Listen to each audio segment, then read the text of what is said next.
ರಾಜ್ಯ ಸರ್ಕಾರಗಳ ವಿವಿಧ ಇಲಾಖೆಗಳಲ್ಲಿ ಖಾಲಿ ಇರುವ ಲಕ್ಷಾಂತರ ಹುದ್ದೆಗಳನ್ನು ತಕ್ಷಣ ಭರ್ತಿ ಮಾಡುವಂತೆ ಆಗ್ರಹಿಸಿ ಇಂದು ಧಾರವಾಡದಲ್ಲಿ ಉದ್ಯೋಗಾಕಾಂಕ್ಷಿಗಳ ಹೋರಾಟ ಸಮಿತಿಯ ನೇತೃತ್ವದಲ್ಲಿ ಯುವಜನರ ಪ್ರತಿಭಟನಾ ಧರಣಿ ನಡೆಯುತ್ತಿದೆ.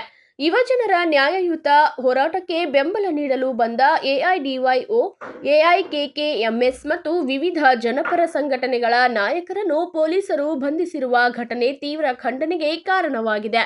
ಪೊಲೀಸರು ಕೇಳಿದ ಮಾಹಿತಿಯನ್ನು ಹಲವಾರು ಬಾರಿ ಸಲ್ಲಿಸಿದ್ದರೂ ಕೂಡ ಹೋರಾಟಕ್ಕೆ ಅನುಮತಿ ನೀಡದೆ ಈ ಪ್ರತಿಭಟನೆಯನ್ನು ಬೆಂಬಲಿಸಲು ಬಂದಿರುವ ನಾಯಕರನ್ನು ಬಂಧಿಸಿರುವುದು ಸರ್ಕಾರದ ದಮನಕಾರಿತನ ಎಂದು ಪ್ರತಿಭಟನಾಕಾರರು ಆರೋಪಿಸಿದ್ದಾರೆ. ಕಾಯ್ತಾ ಇದ್ದಾರೆ. ಆದ್ರೆ ಇವತ್ತು ನೇಮಕಾತಿಗಳನ್ನು ಮಾಡ್ಕೊಳ್ದೇನೆ ಇವತ್ತು ಹೋರಾಟವನ್ನು ಹತ್ತಿಕ್ತಾ ಇದ್ದೀವಿ. ನಮ್ಮ ಒಂದು ಪ್ರಜಾತಾಂತ್ರಿಕ ಹಕ್ಕನ್ನು ನಾವು ಕೇಳ್ತಾ ಇದ್ದೀವಿ. ಪ್ರಜಾತಾಂತ್ರಿಕ ದಾರಿಯ ಮೂಲಕ ಕೇಳ್ತಾ ಇದ್ದೀವಿ. ಒಂದು ಹೋರಾಟ ಮಾಡುವಂಥದ್ದು ನಮ್ಮ ಮೂಲಭೂತ ಹಕ್ಕಿದೆ. ಸಂಘಟಿತರಾಗಿ ನಾವು ಶಾಂತಿಯುತವಾಗಿ ಶಿಸ್ತುಬದ್ಧವಾಗಿ ಹೋರಾಟ ಮಾಡುವಂಥದ್ದು ನಮ್ಮ ಸಂವಿಧಾನ ನಮ್ಗೆ ಕೊಟ್ಟಿದೆ.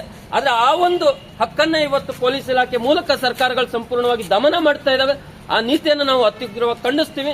ಹಾಗೇನೆ ನಮ್ಮ ಬೇಡಿಕೆಗಳೇನಿದಾವೆ ಅದನ್ನ ಈಡೇರಿಸೋ ದಿಕ್ಕಿನಲ್ಲಿ ಸರ್ಕಾರ ಕೂಡಲೇ ಕ್ರಮ ಕೈಗೊಳ್ಳಬೇಕು ಅಂತ ಹೇಳಿ ಉದ್ಯೋಗಾಕಾಂಕ್ಷಿಗಳ ಹೋರಾಟ ಸಮಿತಿಯಿಂದ ನಾವು ಸರ್ಕಾರವನ್ನು ಆಗ್ರಹಿಸ್ತೀವಿ. ಅತ್ಯಂತ ಸ್ಪಷ್ಟವಾಗಿ ಮಾನವ ಹಕ್ಕುಗಳ ಮೂಲಭೂತ ಹಕ್ಕುಗಳ ಉಲ್ಲಂಘನೆಯನ್ನ ಇವತ್ತು ರಾಜ್ಯ ಸರ್ಕಾರ ಮಾಡ್ತಾ ಇದೆ.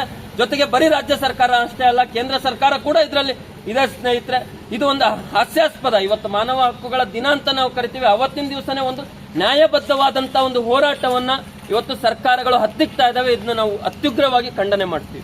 ಈ ಘಟನೆಗೆ ತೀವ್ರ ಪ್ರತಿಕ್ರಿಯೆ ವ್ಯಕ್ತಪಡಿಸಿದ ಎಐಡಿಎಸ್ಒ ಸರ್ಕಾರದ ನಿರಂಕುಶ ನಿಲುವನ್ನು ತೀವ್ರವಾಗಿ ಖಂಡಿಸಿದ್ದು, ಧಾರವಾಡ ಸೇರಿದಂತೆ ರಾಜ್ಯದ ವಿದ್ಯಾರ್ಥಿ, ಯುವಜನರು ಮತ್ತು ಪ್ರತಿಭಾವಂತ ನಾಯಕರು ಒಂದಾಗಿ ಪ್ರಜಾತಾಂತ್ರಿಕ ಹಕ್ಕಿನ ರಕ್ಷಣೆಗಾಗಿ ಹೋರಾಡಬೇಕು ಎಂದು ಕರೆ ನೀಡಿದೆ. ಪ್ರತಿಭಟನಾ ಪ್ರದೇಶದಲ್ಲಿ ಉದ್ವಿಗ್ನತೆ ಜೋರಾಗಿದ್ದು ಹೆಚ್ಚಿನ ಪೊಲೀಸರು ನಿಯೋಜಿಸಲಾಗಿದೆ.